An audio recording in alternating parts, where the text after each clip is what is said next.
Tidurlah Rias, pukul 3:30 pagi dah ni. Mami ngantuk ni. Senyum-senyum pula. Mami cakap Mami ngantuk. Tidurlah. Awak minum susu habis tapi awak tak tidur-tidur.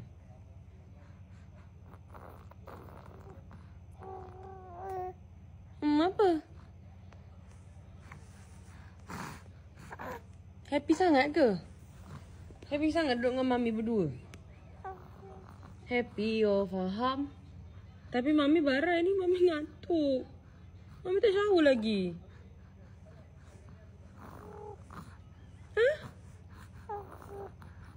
Tak, kalau cakap buka mulut. Cakap buka mulut. Jangan gitu. Macam mana bercakap? Buka mulut. Macam mana buka mulut? Buka.